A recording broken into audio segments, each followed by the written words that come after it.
I'm Matilda. I'm 40 years old, and my own parents told me there was no room for me and my two sons at Christmas, but there was room for my sister's colleague and her dog. Before I tell you how a single photo of an $18,000 car I bought them led to 37 missed calls, and my father showing up breathless on my doorstep, let me know where you're watching from in the comments below. I'd love to see how far this story reaches. It all started with a phone call, as these things so often do. It was a Tuesday night in early December, the kind of night where the cold seems to seep right through the walls. The wind was howling a mournful tune against the old windows of my small house in suburban Ohio. Inside, though, I'd managed to create a small pocket of warmth. The rich, savory smell of beef chili, simmering for hours, filled the air. A scent that always meant home to my boys. And my boys, Leo, who's 10 and has the serious, thoughtful eyes of an old soul, and Sam, my boisterous 8-year-old ball of energy, were deeply engrossed on the living room floor. They were building an elaborate Lego castle complete with mismatched towers and a questionable-looking drawbridge. It was their masterpiece. After my divorce a few years back, this was my whole world, the three of us. A small, sometimes messy, but always loving team. My phone buzzed on the kitchen counter, a sharp, intrusive sound in our peaceful bubble. The screen lit up, displaying a picture of my mom and dad from a cruise they took a decade ago. They looked younger, happier. A pang of nostalgia hit me. I smiled, picking it up as I gave the chili one last stir. "Hey, Mom," I said, my voice cheerful. "How are you guys doing? Getting ready for the big day?" "Matilda, hi, honey," she said. Her voice had that specific, overly bright tone, a brittle cheerfulness that I'd come to recognize as the prelude to bad news.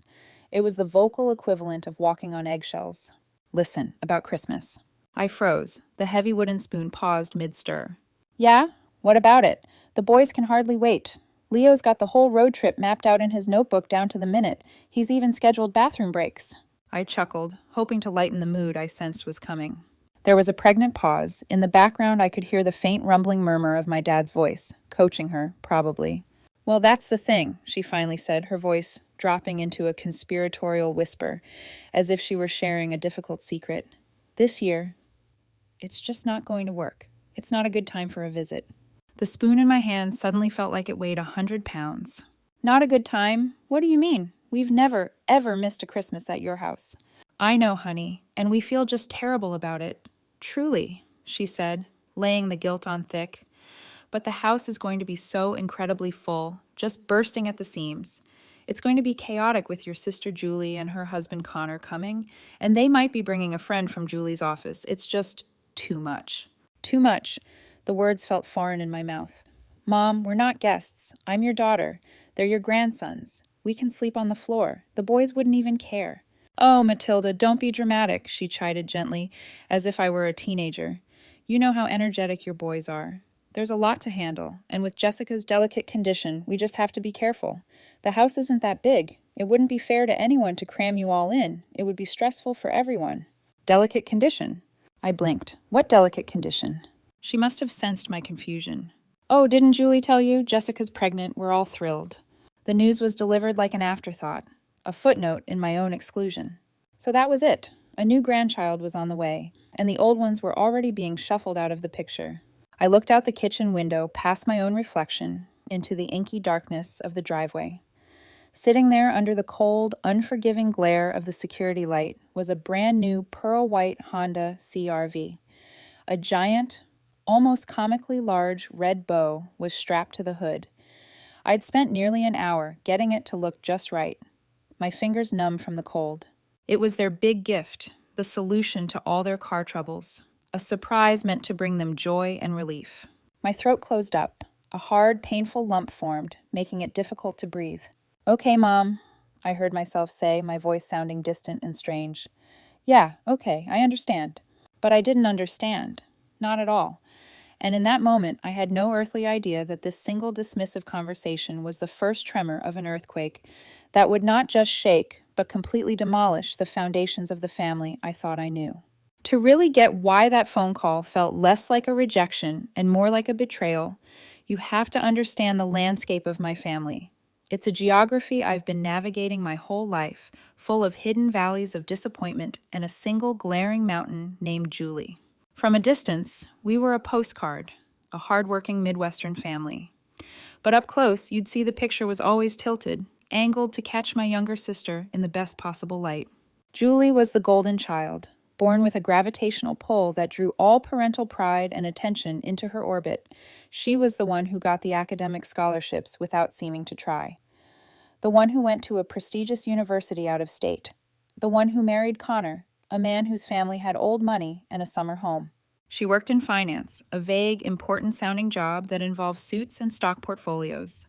She was the daughter, a dazzling success story. And I? I was the moon, reliable, constant, always there in the background. But my light was just a reflection of hers. My primary role was to be the responsible one, the steady one, the one who stayed behind. I lived just an hour's drive from my parents, not a 4-hour flight.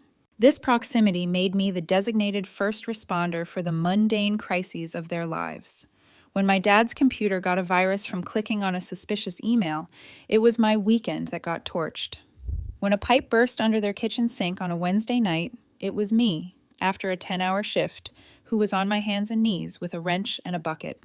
When my mom needed a ride to a colonoscopy, I was the one who took a day off work. And then there was the money. It was never a direct ask. It was always a subtle dance of hints and sighs. "Oh, the electric bill is just shocking this month," my mother would say over the phone, and I knew that was my cue. "Don't worry, Mom, I'll take care of it," I'd say, logging into my online banking.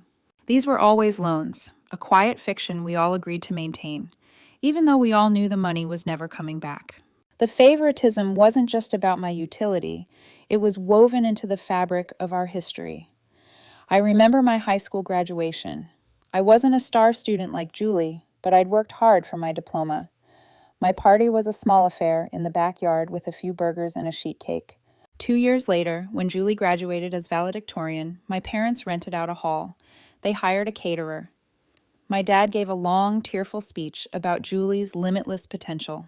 For my graduation, he clapped me on the back and said, "Well done, sweetheart. Now you can get a good job." My best friend Mark was my only outlet, the only person who saw the full, unvarnished picture. We'd been friends since we were kids, and he had a ringside seat to the Matilda and Julie show for decades. He was a straight shooter, a quality that was both infuriating and essential. "It's a classic scapegoat and golden child dynamic," he told me once as we were working on the engine of his old pickup truck. "They need you to be the responsible, slightly disappointing one, so they can feel even better about Julie being the shining star. You're a supporting character in your own family's story." His words stung because they were true. I was telling him about my last visit to my parents' house just a month or so before the infamous Christmas phone call. I had driven down on a Saturday because my dad said the Wi-Fi router I'd bought and installed for them was on the fritz. I got there, and it turned out he had just unplugged it to plug in a new reading lamp his book club had given him. It took me less than 5 minutes to diagnose and fix the problem. My mom had promised me my favorite dinner, pot roast, as a thank you. I was actually looking forward to it. I'd been working a lot of overtime, and the thought of a home-cooked meal I didn't have to make myself felt like a luxury. Around 4 p.m., her phone rang. Her entire face lit up in a way I hadn't seen all day. "Oh, Julie's on her way," she announced to the room, beaming. "She was in the area for a golf thing and decided to pop over. Isn't that a wonderful surprise?" About 10 minutes later, she came over to me in the living room, patting my arm with a look of faint apology. "Matilda, honey, you're going to think I'm the worst mother in the world," she began, a phrase that always meant she was about to do something that confirmed she was, in fact, not the best. "I only bought a small roast, just enough for 3. Since Julie's coming now, well, you understand. Maybe you could just head on home. We'll do this another time." I just stared at her. I had driven an hour, spent my Saturday afternoon fixing a non-existent problem, all on the promise of dinner. And now I was being uninvited from my own family's table in favor of a surprise visit from the golden one. "I drove all this way, Mom," I said, my voice quiet. "I know, and we appreciate it so much," she said, completely missing the point. "Drive safe, honey." Mark had just shaken his head when I recounted the story. "She kicked you out. For pot roast. Let that sink in. And you just left?" What was I supposed to do? Make a scene? Yes, he'd exclaimed, throwing a wrench onto a rag. You were supposed to say, "No, I'm your daughter. I'm staying for dinner." You have to teach people how to treat you, Matilda. And you've taught your entire family that your time, your feelings, and your presence are completely optional. He was the only person I told about the car. His reaction was predictable.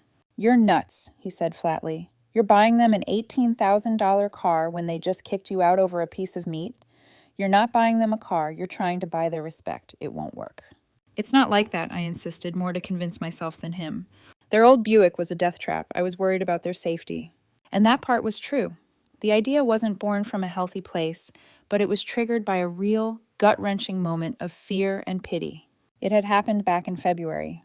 It was a miserable, gray, rainy afternoon, the kind of day that makes the world look tired.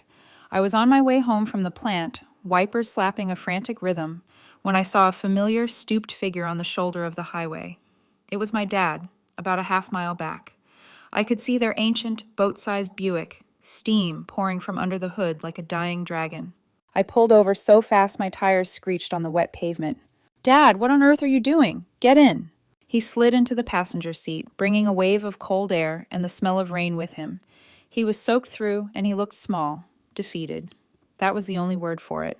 My dad had always been a big, barrel-chested man, full of proud pronouncements and unwavering opinions. But in that moment, he just looked like a sad old man. His shoulders were slumped. His face, usually ruddy, was pale. His hands, which I'd always seen as so strong, were trembling slightly in his lap. The mechanic called an hour ago, he mumbled, staring out at the rain-streaked windshield. Said the engine block is cracked. It would cost more to fix it than the car has ever been worth. He said to just junk it. He sighed, a ragged, empty sound. I don't know what we're going to do, Matilda. We can't afford a new car, not on our pension. Seeing my father, the patriarch, the man who was supposed to have all the answers, look so utterly helpless and ashamed, it broke something deep inside me. He was ashamed that his car had died, ashamed that he was walking home in the rain, ashamed that he had to be rescued. And I knew in that instant what I had to do. The idea, bold and crazy, bloomed in my mind, fully formed. I was going to fix this. I was going to erase that look of defeat from his face. I was going to buy them a car. A good one, a reliable one, a car that would make my dad stand up straight again. A grand gesture so undeniable that it would finally force them to see my worth. So, my obsession began. I became a woman on a mission. I told my supervisor at the plant to put my name down for every single overtime shift available. Nights, weekends, holidays, I didn't care. The exhaustion was a dull roar in the background of my life. I started a side business, printing up cheap flyers that said Matilda's Handyman Services Machine. I spent my Saturdays mowing overgrown lawns and my Sundays fixing leaky faucets and replacing broken garbage disposals. I learned more about plumbing from YouTube videos than I ever thought possible. My life shrank. It was work, my boys, and the relentless pursuit of the project. That's what I called it, the project. The name I gave the secret savings account I opened. I started packing my own lunches, eating cheap sandwiches in my car between jobs. I canceled my cable subscription and my gym membership. The boys wanted to go to the movies, and I had to tell them, not this month, guys. Mom's on a budget. The guilt was a sharp pang, but I told myself it was for a greater good. This sacrifice would benefit them in the end by securing my place, and therefore their place, in the family. After my divorce, every penny had been precious. The legal fees and the cost of setting up a new household had wiped me out. I had primary custody of Leo and Sam, a responsibility I cherished, but it meant my financial margin for error was razor thin. So this project wasn't just an inconvenience, it was a massive gamble with my own stability. Finally, in late November, after 10 months of grinding, I had it. I walked into the Honda dealership with a cashier's check in my pocket. I found the perfect car, a certified pre-owned CR-V. It was safe, it was practical, smelled new. The sticker price was $18,450. I'd like to put down a $5,000 deposit, I told the salesman, a young guy named Kevin. His eyebrows shot up. That's a heck of a down payment, ma'am. It's a Christmas present, I said, a grin I couldn't contain spreading across my face. In that moment, I felt like a queen. I felt powerful. I signed the financing agreement for the rest of the amount. The monthly payment would be a stretch, but I'd manage. The thought of my dad's face, of my mom's surprise, was all the fuel I needed. I arranged to pick it up a week before Christmas and hide it at my house for the big reveal. So, when I hung up the phone with my mother after her "no room at the inn" speech, it wasn't just a car sitting in my driveway. It was 10 months of my life. It was skipped movies with my kids. It was aching muscles and sleepless nights. It was a tangible pearl white symbol of my love, my effort, my hope. And they had just tossed it aside, sight unseen, for a poodle named Sparky. Mark's voice echoed in my head. "You're trying to buy their respect." He was right. And I had just learned in the cruelest way possible that it wasn't for sale, not to me anyway. Christmas morning dawned cold and brilliantly sunny, the new snow sparkling like a carpet of diamonds. The silence in the house was the first thing I noticed. It was a heavy, unnatural quiet, a stark contrast to the usual joyful chaos of Christmas morning. There was no rush to pack the car, no frantic search for misplaced gifts, no chorus of "Are we there yet?" It was Leo who broke the silence. He appeared in the kitchen doorway, still in his pajamas, his shoulders slumped.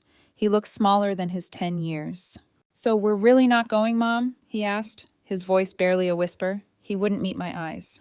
My own carefully constructed composure threatened to crack. I knelt down in front of him, forcing myself to meet his gaze. "No, buddy, not this year."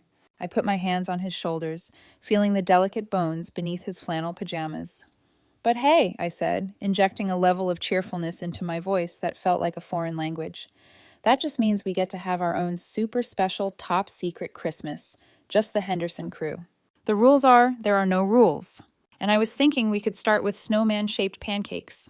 A tiny flicker of interest sparked in his eyes. "With chocolate chip buttons?"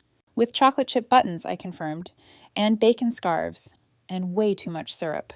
Sam, drawn by the word pancakes, appeared at his brother's side. "Can we watch movies all day?"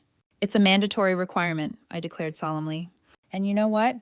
Against all odds, we had a good day, a really good day. We made an absolute disaster of the kitchen. A fine layer of flour settled on every surface. The pancakes were misshapen and slightly burnt, but we drowned them in syrup, and they tasted like victory. We built a lopsided snowman in the backyard with mismatched rock eyes and a carrot nose that was slightly crooked. We declared him perfect. We curled up on the couch under a mountain of blankets and watched A Christmas Story from start to finish, shouting all the best lines. "You'll shoot your eye out" at the top of our lungs. For hours at a time, I managed to forget. I focused on the feeling of Sam's head tucked under my arm, on the sound of Leo's delighted laugh. I let their simple, uncomplicated joy wash over me, and it was a powerful anesthetic. It was almost enough to numb the hollow ache in my chest. But the quiet moments, when the boys were engrossed in a new video game they'd unwrapped, were landmines. The silence would rush back in, and with it, the thoughts. I found myself reaching for my phone without even thinking. A masochistic impulse I couldn't seem to control. I opened Facebook. It was a parade of perfect families, perfect trees, perfect smiles. And then, at the top of my feed, I saw it. A new post from my sister Julie. The caption was almost painfully cheerful. "The best Christmas with the best family. Feeling so blessed and full of love." My thumb hovered over the photo album. "Don't do it, Matilda. Just put the phone down." But I couldn't. I tapped. The first photo was the group shot. They were all there, crammed onto my parents' oversized floral couch, a sea of beaming faces and ugly Christmas sweaters. I saw my mom, beaming, with her arm wrapped possessively around Julie. I saw my dad looking pleased. I saw Julie and a glowing Jessica. But my eyes scanned the rest of the crowd. I recognized my Aunt Carol and Uncle Bob, my cousin Sarah, and then the strangers. A woman with sharp blonde hair who I vaguely recognized from one of Julie's office parties, and next to her, a man with a slick haircut I'd never seen before in my life. I did a quick head count. 1, 2, 3, 11 people. 11. My mom's voice echoed in my head.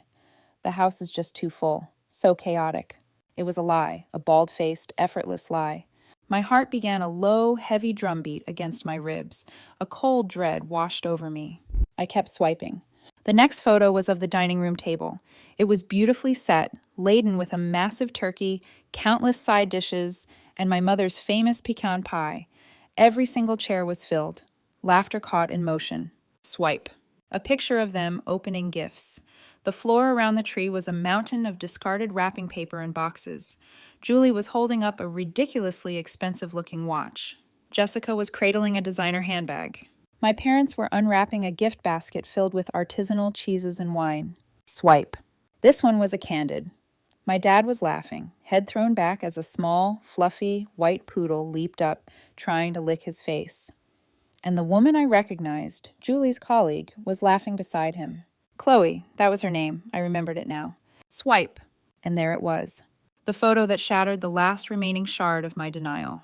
It was a close-up of the fireplace mantel, decorated with pine boughs and twinkling lights. Hanging from the hooks were the familiar needle-pointed stockings my grandmother had made years ago. One for Mom, one for Dad, one for Julie, one for Jessica, and then a new one. A smaller, dog-bone-shaped stocking, store-bought, with the name Sparky embroidered in cheerful red thread. A dog. A freaking dog had a place of honor on the family mantle. While my sons, her actual grandchildren, were 100 miles away because the house was too chaotic. Something inside me didn't just snap. It disintegrated, turned to dust.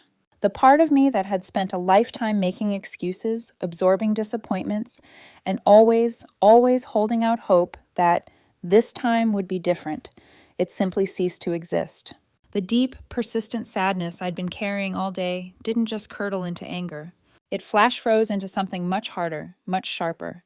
It was the cold, clear, diamond-hard certainty that I was done. Completely and irrevocably done. I stood up from the couch, my movements stiff and robotic. I walked to the front door and pulled on my boots and my heavy winter coat, my actions detached, as if I were watching someone else. "Mom, where are you going?" Sam asked, his eyes never leaving the TV screen. "Just outside for a minute, buddy," I said, my voice eerily calm. "Be right back." The blast of frigid air on my face was a welcome shock. Felt real. Cleared the fog of hurt from my brain. I walked to the center of my driveway, the fresh snow crunching loudly under my boots. The Honda sat there, a pristine and absurd monument to my own foolishness. The big red bow, which had seemed so festive and hopeful yesterday, now looked like a taunt. I pulled my phone from my pocket. There was no internal debate. There was no hesitation. There was only a cold, swift, and certain purpose. I framed the shot, the whole car, the stupid bow, the backdrop of my modest, loving home. It was a picture that didn't just say gift. It screamed sacrifice. It screamed, "Look what you threw away." I opened my messaging app. I tapped on the conversation with Mom. I attached the photo and I hit send. No words, no explanation. Just the image, hanging there in the digital space between us. A silent declaration of war. I went back inside. I took off my coat and boots, moving with the same deliberate calm. I sat down on the couch right between my two boys and wrapped an arm around each of them, pulling them into my orbit.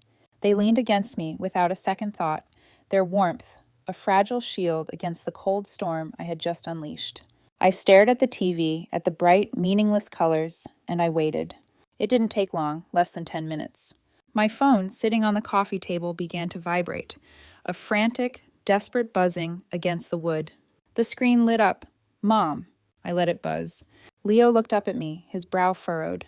"Mom, your phone." "It's okay," I said, my voice perfectly level. "I'll get it later." The buzzing stopped, and for a blissful second, there was silence. Then it started again, and again, and again. It was a relentless, hysterical assault.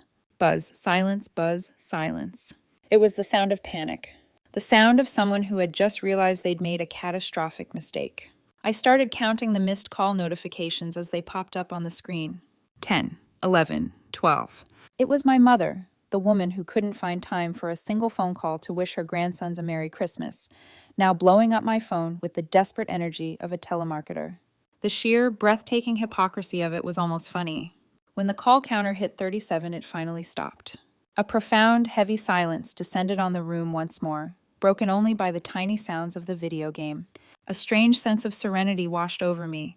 I had pulled the pin on a grenade and tossed it into the heart of my family. Now all I could do was wait for the shrapnel to hit. The old Matilda was gone, and the new one was about to have a long overdue conversation with her father.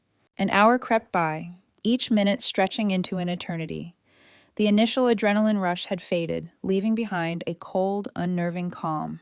The sun had finally surrendered to the horizon, plunging the world outside into a deep blue twilight. The snow in the yard seemed to glow with a faint, borrowed light.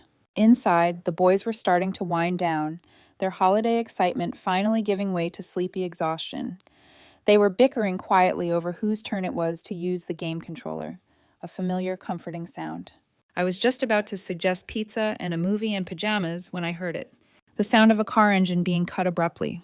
A car door slamming shut, the sound sharp and violent in the winter stillness. It was too aggressive to be a neighbor returning home. I didn't move from the couch, I just sat there listening, my entire body a coiled spring of anticipation. Heavy, frantic footsteps crunched on the snow-covered walkway. Too fast, too clumsy. Then a series of hard, rapid knocks on the front door. Bam, bam, bam. It wasn't a polite knock. It was a summons, an alarm. Leo and Sam fell silent, their argument forgotten. They both looked at me, their eyes wide and questioning in the dim light of the living room. "Who's that, Mom?" Sam whispered, a hint of fear in his voice. "It's okay, guys, I'll get it," I said, my voice a mask of calm I didn't feel. My heart had started a slow, heavy march in my chest, a drummer setting the pace for a battle. "You guys keep playing. It's probably just a package delivery." It was a weak lie, and we all knew it. I stood up, and before I walked to the door, I did something deliberate.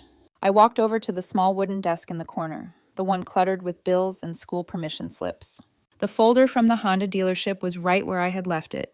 I opened it and took out the key documents, the bill of sale showing the full, shocking price, and the financing agreement with the $5,000 deposit line item clearly visible. I didn't hide them.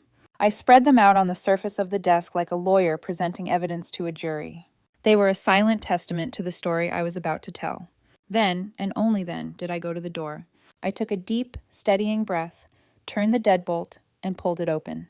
My father stood on the porch, a frantic silhouette against the fading purple sky. He was panting, his chest heaving as if he'd run a marathon. He wasn't wearing a jacket, only a thin gray cardigan over a collared shirt, completely inadequate for the biting December air. His face, illuminated by the porch light, was pale and drawn.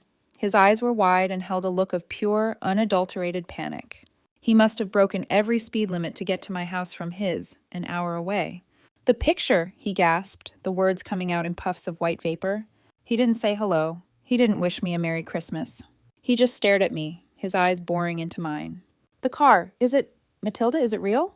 I didn't smile, I didn't rage. I let the coldness I felt inside me settle onto my face like a mask. I looked him dead in the eye and let a beat of silence hang in the air before I answered. "It was," I said, my voice quiet but each word precise. The emphasis on the past tense was as sharp as a razor.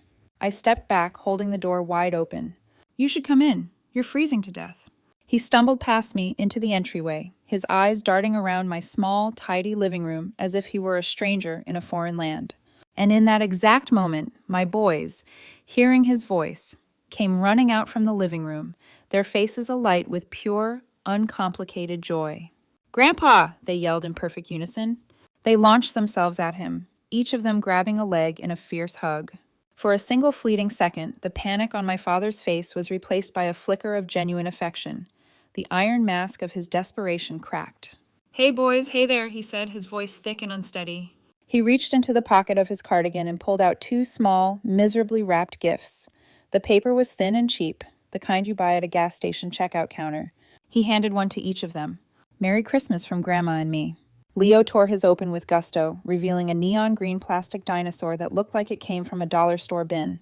Sam's contained a small keychain flashlight that was already flickering weakly. The stark, pathetic contrast between these thoughtless, last-minute trinkets and the $18,000 marvel of engineering sitting in my driveway was so profound it almost made me laugh. But there was no humor in it. There was only a deep, bitter sadness as I watched my sons thank him profusely, their eyes shining with an unconditional love he had done absolutely nothing to earn. While he was fumbling with the boys' hugs, I walked into the kitchen and poured a glass of cold water. I watched my hand. It was perfectly steady. The hot, raw anger from the afternoon had cooled and solidified into something else entirely, something hard and clear and unbreakable. It was resolve. I knew myself. The old Matilda would have been a wreck by now. She would have been apologizing before she even knew what for. She would have been trying to smooth things over, to manage her father's feelings, to take the blame for the whole ugly mess, just to make the confrontation stop. But the old Matilda wasn't here anymore. I walked back into the living room and handed the glass of water to my dad. His own hand was trembling so much that the water sloshed over the rim. They look good, he said quietly, his gaze following the boys as they ran back to their game, proudly showing off their new treasures. Happy. They're great kids, I replied, my voice level. They were disappointed about not seeing you guys today, but they're resilient. He flinched at the direct hit. He finally, reluctantly, dragged his eyes away from the boys and met my gaze. The unspoken question hung in the air between us. A tangible thing. He didn't know how to ask it. He didn't know what was happening. All he knew was that he had been summoned by a single cryptic photograph, and the daughter, who had always been a predictable, placid lake, had suddenly become a stormy, unfathomable ocean. The silence stretched on, thick with unspoken accusations, with years of casual neglect, with the immense weight of that beautiful, useless car sitting out in my cold, dark driveway. The eye of the storm was over. The real tempest was about to begin. My father finally set the glass of water down on a coaster on the end table. His hand was still shaking. He wouldn't look at me. He found a spot on my worn area rug and stared at it intently, as if it held the key to deciphering this whole mess. Your mother, he began, his voice so quiet I had to strain to hear it. She's a wreck, Matilda. She's very upset. She doesn't understand. We don't understand that picture. After everything, it just feels so cruel. A short, sharp, humorless laugh escaped my lips. It was a brittle sound, like ice cracking. Cruel, I repeated, my voice dripping with a disbelief that bordered on sarcasm. You want to sit in my house on Christmas Day and talk to me about what's cruel? I turned and walked over to the desk where I had laid out the papers from the dealership. I picked them up, the crisp documents feeling heavy and significant in my hand. I walked back and held them out to him. He took them hesitantly, his brow furrowed in a deep, confused V. His eyes scanned the first page, the bill of sale for the Honda CR-V. I watched his eyes widen as they found the total price, $18,450. Then his gaze fell to the second page, the financing agreement. I saw the exact moment he registered the line item I had left in plain sight for him to see. Customer deposit of $5,000. What is this? He stammered, looking from the papers to my face and back again. That, I said, my voice low and dangerously even, is my money, Dad. That's $5,000 out of my savings account, an account that was supposed to be my emergency fund. The rest of the $13,000 was a loan that I was going to pay off every single month for the next 5 years, all so that you and Mom could have a safe, reliable car. So that I would never again have to see you walking on the shoulder of a highway in the pouring rain, looking like the world had ended. I saw a flicker of shame in his eyes, as the memory I had invoked hit him with the force of a physical blow. I didn't let up. Do you have any idea what it took to save that money? I asked, my voice rising slightly, fueled by a righteous anger that had been simmering for years. I've been working 60, sometimes 70-hour weeks since February. I took every overtime shift at the plant. I spent my weekends, the only time I have with my own kids, mowing lawns for strangers and fixing their leaky faucets until my knuckles were raw. I haven't had a single day off, not one, in 10 months. I have been eating cold sandwiches in my car between jobs because I didn't have time for a real meal. I've been driving around on bald tires, Dad, literally praying I didn't get a flat because every spare dollar I had went into the fund for this car. I took a deep, shuddering breath. The words were a torrent now, a dam of unspoken resentment breaking wide open and washing over the sterile quiet of the room. I did all of that because you were my parents, and I love you. I did all of that picturing the look on your faces on Christmas morning when I handed you the keys. I imagined you being proud of me. I imagined you finally seeing me. And what was my reward? What did I get for 10 months of backbreaking sacrifice? I got a phone call. A casual, dismissive phone call telling me that my sons, your own flesh and blood, your only grandsons, were too energetic, that your house was too full for us. He opened his mouth, a weak protest forming on his lips. Matilda, it wasn't like that. Don't... I cut him off, my voice sharp as broken glass.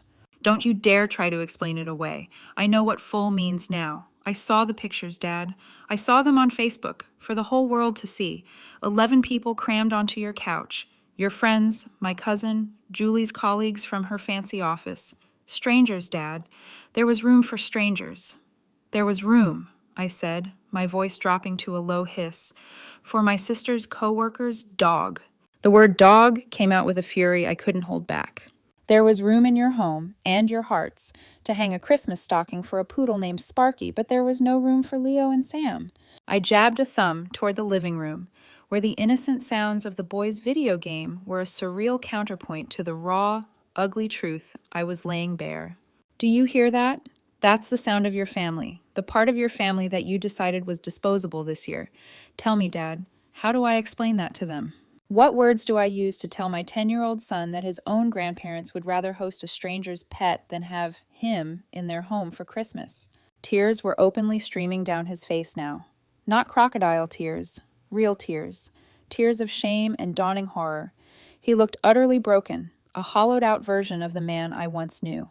And for a second, the old, accommodating Matilda felt a pang of pity. But the new Matilda, the one forged in the fire of this latest humiliation, stood her ground. This was a long overdue reckoning. You said my picture was cruel, I said, my voice dropping again, but this time it held an edge of cold, hard steel. No, the picture wasn't cruel. It was information. It was a mirror. It was me showing you the reflection of what you had so casually thrown away.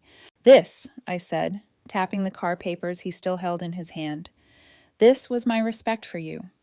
This was my love. This was my sacrifice. And you deemed it, and me, and my children, unworthy. He looked up at me, his face a mask of pleading desperation. What do you want me to do, Matilda? He asked, his voice hoarse. Tell me what to do. Your mother.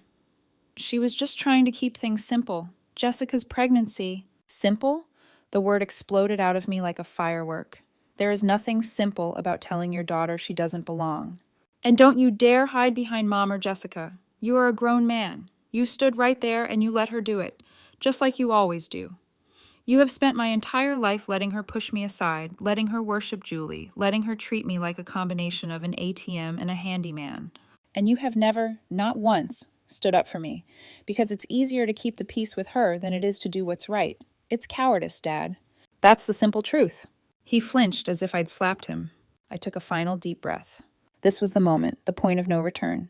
So I'm going to make it simple for you now, I said, my voice suddenly devoid of all heat, all anger, all emotion. It was the calm at the center of the hurricane. I cannot give you this car. I will not, because if I did, I would be teaching my sons that it's okay for the people who are supposed to love them most to treat them like they are worthless. I would be telling them that our family's respect comes with a price tag, and that their grandfather's love is conditional. And I will not do that to them. Their hearts are more important than your convenience. I reached out and gently, but firmly, took the papers from his trembling hand. Tomorrow morning, I'm going back to that dealership, I said, my gaze unwavering. I'm going to cancel the sale. I am going to lose $5,000 that I bled for, and you and Mom can figure out your own transportation. Maybe Julie can buy you a car with the money she saves on golf clubs. He just stared at me, speechless, his mouth hanging slightly open. The full, catastrophic weight of my words finally seemed to crash down on him. He wasn't just losing a car. He was losing his daughter, the reliable one, the one who always fixed everything. And this, he was finally, horrifyingly beginning to realize, was a problem I could not and would not fix for him. You should go, I said quietly, my voice soft now, almost gentle. It's getting late. Go say goodbye to the boys. He nodded numbly, a man moving in a daze. He shuffled over to the living room archway, gave the boys a clumsy wave, and mumbled a goodbye they barely heard. Then he walked back to the door, a stooped, jacketless old man staring out into the cold, unforgiving darkness. He didn't say another word to me. He just opened the door and left, closing it softly behind him, leaving me alone in the ringing, deafening silence of my new, terrifying, and absolute freedom. The next morning, the world outside was deceptively bright and peaceful. The snow glittered, and the sky was a crisp, cloudless blue. But inside my head, a quiet, determined storm was still raging. I did exactly what I said I would. I got the boys ready for a day with Mark and his family. Mark had insisted on taking them, giving me space. And then I drove to the dealership. The cheery holiday music playing over the showroom speakers, the same music that had filled me with such hope a few weeks ago, now felt like a sick, mocking joke. I found Kevin, the young salesman. He greeted me with a wide, friendly smile that faltered when he saw my face. "Ms. Henderson, come to pick up the plates?" he asked. Something like that, I said, my voice flat. I need to speak to your manager. I need to cancel the sale of the CRV. The smile vanished completely from his face, replaced by a look of genuine confusion and concern. Is there a problem with the car? Did you find something wrong? No, Kevin. The car's perfect, I said, the words tasting like ash in my mouth. Their recipients had a change of heart. It was the simplest, cleanest lie I could muster. He led me to a small, glass-walled office where the manager, a stern-looking man named Mr. Davies, sat behind a large, imposing desk. Mr. Davies did not look happy to see me. He reviewed the contract I had signed, his lips a thin, disapproving line. You understand the terms of the agreement you signed, Ms. Henderson, he said, his tone all business. It wasn't a question. Your $5,000 deposit is non-refundable. Company policy, no exceptions. I understand, I said, my stomach twisting itself into a tight, painful knot. $5,000. I saw it in my mind's eye, a stack of $100 bills. It was new tires for my car, with enough left over for a proper vacation for the boys, the kind with a beach and an ocean. It was 6 months of groceries. It was my entire emergency fund. Gone. Wiped out because of a dog in a Christmas stocking. The absurdity of it was staggering. I signed the cancellation papers where he indicated, my signature looking small and shaky on the page. As I pushed the form across the polished surface of the desk, I felt a strange and dizzying mix of profound loss and profound relief. It was done. It was real. I had paid an exorbitant price, but I had bought back my self-respect. As I was walking out of the showroom, feeling hollowed out and 100 years old, Kevin hurried to catch up with me. Hey, ma'am, he said, lowering his voice and glancing back toward his manager's office. Listen, I don't know what happened, and it's none of my business, but I'm really sorry. I remember how excited you were when you picked it out. You're a good daughter. That small, unexpected sliver of kindness from a total stranger almost made me break down right there on the showroom floor. Thanks, Kevin, I mumbled, and I hurried out into the cold air before he could see the hot tears welling in my eyes. The kindness ended there. The fallout from my family was swift, brutal, and coordinated. By the time I got home, my phone, which had been blissfully silent all morning, began to buzz with a new kind of venom. It wasn't my mother this time. She had dispatched her army. The first text was from Aunt Carol, my mother's sister and loyal lieutenant. Matilda, your mother is absolutely heartbroken. I cannot believe you would be so monstrously cruel as to dangle a beautiful gift like that in front of them just to snatch it away. What has gotten into you? This isn't the girl I helped raise. I had barely finished reading it when the phone rang. It was Uncle Bob. I let it go to voicemail. The message he left was short and full of blustering rage. Matilda, this is your Uncle Bob. I just got off the phone with your father. I don't know what kind of sick game you're playing, but you need to stop it. You're giving your mother a heart attack. You should be ashamed of yourself. The narrative had been set, and it was spreading like wildfire. In this version of the story, I was the villain. The unstable, spiteful daughter who had emotionally blackmailed her poor, elderly, loving parents with a car. And my sister Julie, the golden child, suspiciously silent. Until that evening. She didn't call to ask for my side of the story. She didn't call to see if I was okay. She called to deliver a verdict. What the hell do you think you're doing, Matilda? She began, her voice cold and dripping with condescension. Mom is a complete wreck. You are literally tearing this family apart over a stupid Christmas invitation. It wasn't a stupid invitation, Julie, I said, my voice dangerously calm, the ice reforming in my veins. It was them telling me, for the 100th time, that I don't matter as much as you do. Did you know they had a stocking up for Chloe's dog? There was a brief, telling pause. Look, things got complicated with the guest list, she said, completely brushing off the most insulting detail. But this is a massive, insane overreaction. You're acting like a child having a tantrum. No, Julie, I said, a strange clarity cutting through my anger. For the very first time in my life, I'm acting like an adult who respects herself. It's a concept you might want to look up sometime. That's when she showed her true vicious nature. She didn't just get angry. She got strategic. She hung up on me. And not even an hour later, Aunt Carol called back, her voice practically vibrating with righteous indignation. Julie just sent us all an email, a long one. She told us everything. How you've been unstable and bitter since your divorce. How you have a history of being difficult. How you're trying to control Mom and Dad with money. Matilda, you need professional help. An email. She had crafted a character assassination filled with half-truths and twisted interpretations of my life, and she had broadcast it to the entire family. It was a calculated, vicious move designed to utterly isolate me and discredit me before I could ever tell my side of the story. It was checkmate, or so she thought. The final blow, the one that sealed the entire ugly chapter, came from my mother. She must have bought a burner phone because a text came through from a number I didn't recognize. It was a long, rambling, venomous tirade. "Matilda, I don't know who you are anymore. You were raised to be a good, respectful daughter, and you have become a monster of selfishness. You use your own children as pawns in your sick games, and you delight in causing pain. You have made your father, a good man, cry. I will never, ever forgive you for that. You want to punish us? Fine. Enjoy your lonely, bitter life, but don't you dare come crawling back to us when we're gone. And don't expect to be part of this family anymore. We are done with you." I stared at the words glowing on the screen. There was no apology, no sliver of understanding, no hint of remorse. There was only pure, uncut, narcissistic rage. She wasn't sad that she had hurt me. She was incandescent with fury that I had taken away her power, that I had refused to play my assigned role. I thought about all the years, all the sacrifices, all the swallowed insults, all the lonely drives home after being casually dismissed. And I realized, with a soul-deep certainty, that it would never, ever be enough. Could never be enough. My thumb hovered over the contact. I could fight back. I could type a long, angry rebuttal defending my actions, detailing their abuses. But what was the point? You can't win an argument with people who are committed to misunderstanding you. They had already tried and convicted me in the court of their own warped opinion. So I did the only sane thing I had left to do. I tapped the block this caller option. A confirmation box popped up asking, "Are you sure?" A slow smile spread across my face. Yes, oh yes, I was sure.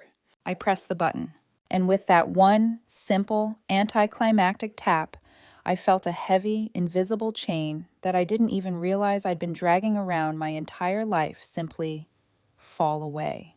The silence that followed was the sweetest, most liberating sound I had ever heard. The weeks following the Great Christmas implosion were eerily quiet. The constant low-grade hum of family drama that had been the background noise to my entire life had suddenly been switched off.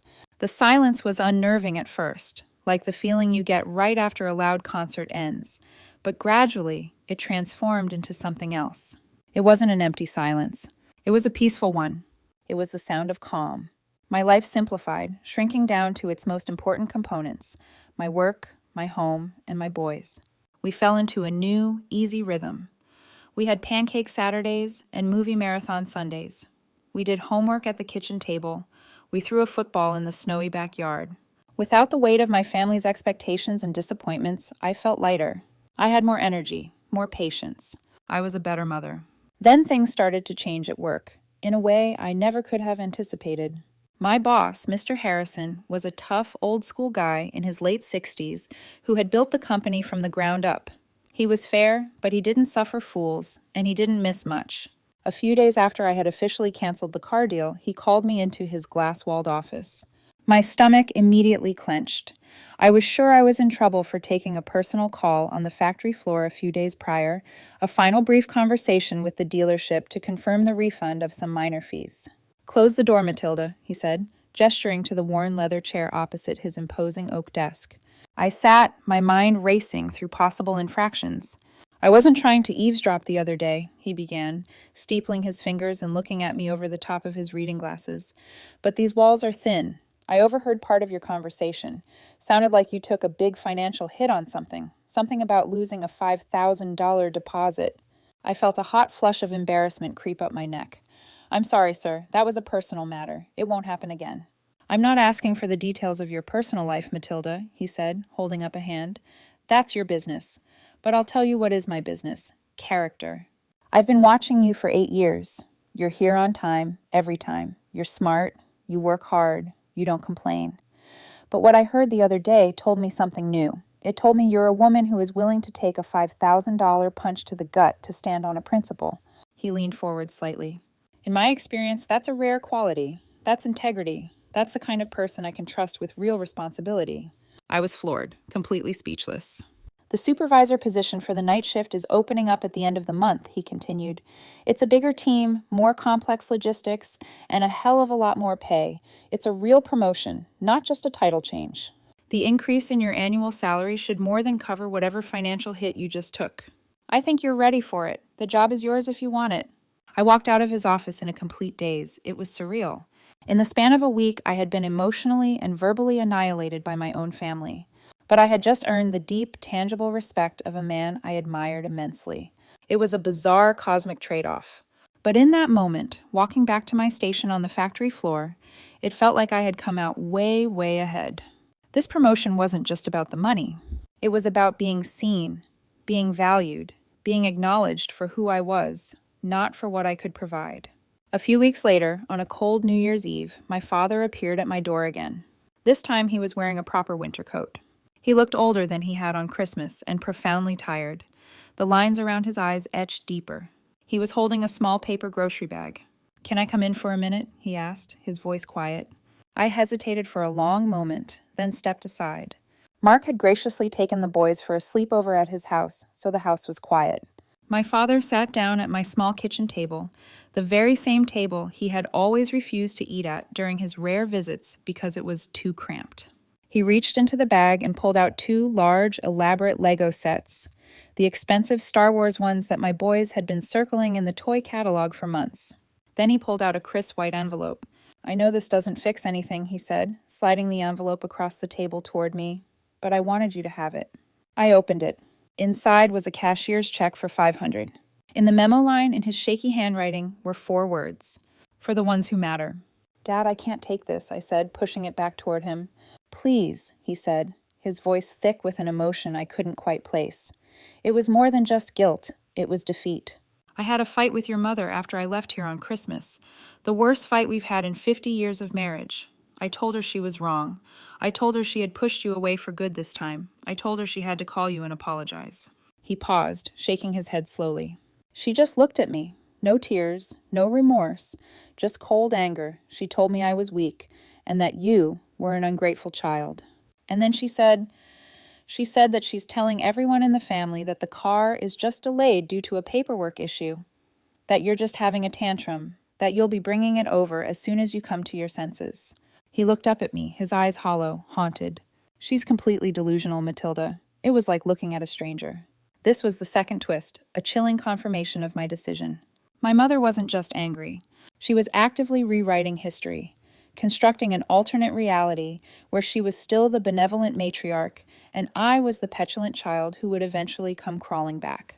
"I can't change her," my dad said, his eyes filled with a deep, weary sadness that seemed to age him right in front of me. "I'm too old, and I'm too tired to leave. This is the life I've made, but I came here to tell you that I won't defend her behavior anymore, not to you.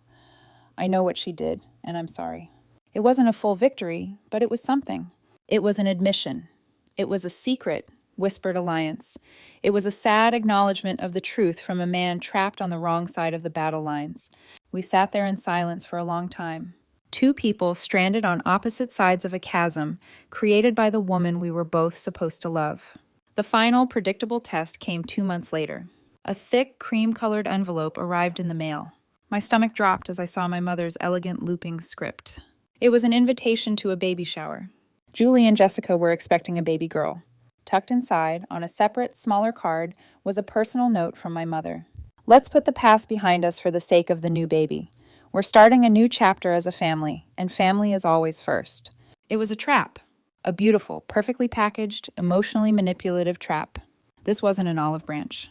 It was a summons. A royal pardon was being issued, and I was expected to show up, gift in hand, and pretend nothing had happened. A link to their online registry was included. I clicked on it out of morbid curiosity. They were asking for a $900 stroller, a $400 crib, a $200 diaper pail. My role in this new chapter was crystal clear. I was to be the reliable, forgiving, and, most importantly, cash-providing sister and daughter. The calls started a few days later. A coordinated final assault. "First, Aunt Carol," her voice now syrupy sweet. "It's for your new niece, Matilda, a beautiful, innocent baby. You wouldn't want her to grow up without knowing her only aunt, would you?" Then a call from a new, unknown number. It was my mother. You don't have to come for me, she said, her voice dripping with fake, martyred sincerity. I understand if you're still upset with me, but come for the baby. Come for your sister. Don't punish them for my mistakes. Each call was another turn of the screw, another attempt to use guilt and sentimentality to drag me back into the toxic fog. They thought the idea of a new baby, a symbol of family, innocence, and new beginnings, would be the one thing I couldn't possibly refuse. They had fundamentally miscalculated. They didn't realize they weren't dealing with the old Matilda anymore. And the new Matilda had a very different idea of what family first really meant. I sat at my kitchen table for a long time that night, the baby shower invitation lying next to a stack of my own household bills. The contrast was stark.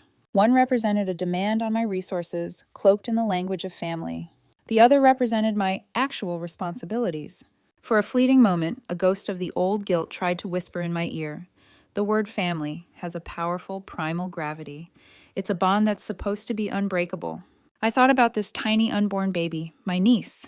Was it fair to her that she would never know her aunt because of the sins of her grandparents? Then I looked up from the table, through the archway, into the living room. Leo and Sam were on the floor, heads bent close together, working on one of the new, complicated Lego sets their grandfather had brought. My promotion meant I didn't have to work weekends anymore, unless I wanted the overtime. I had time, I had energy, I had peace. I was present for them in a way I hadn't been for almost a year.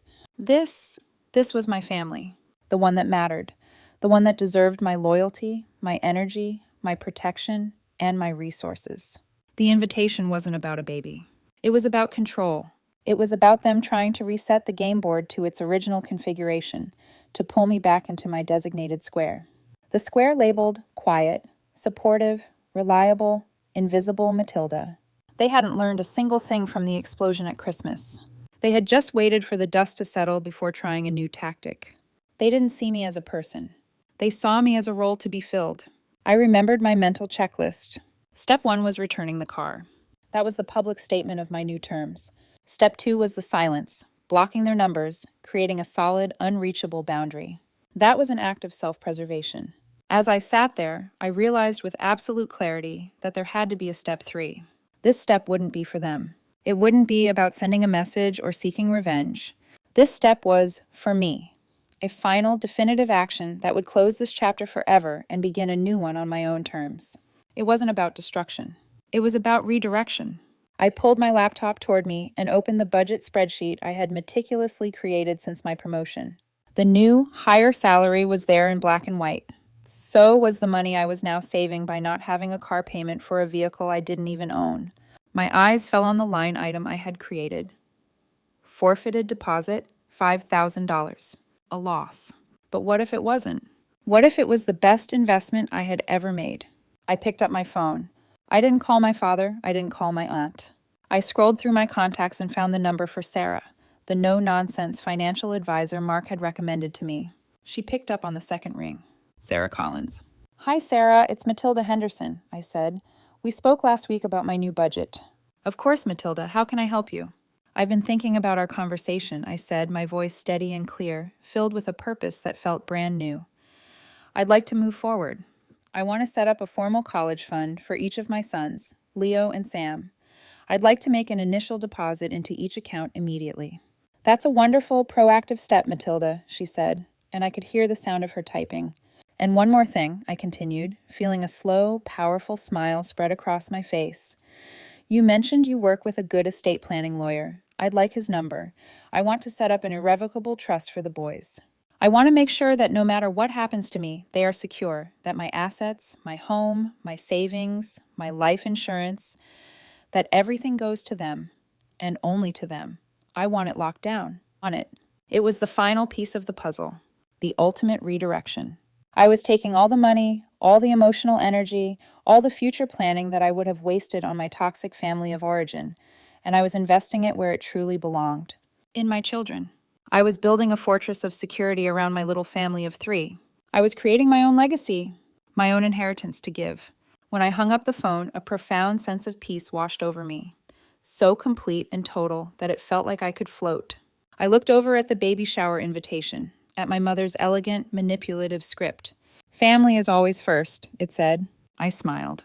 For the very first time in my life, I was actually putting my family first. My real family. I stood up from the table, picked up the invitation, walked over to the trash can, and dropped it inside. It landed with a soft, satisfying thud. I hadn't destroyed a bridge.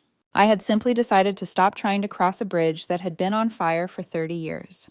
I was going to build my own bridge, on my own land, leading to a place of my own choosing. And my sons would be right there beside me, hammer in hand, building it with me.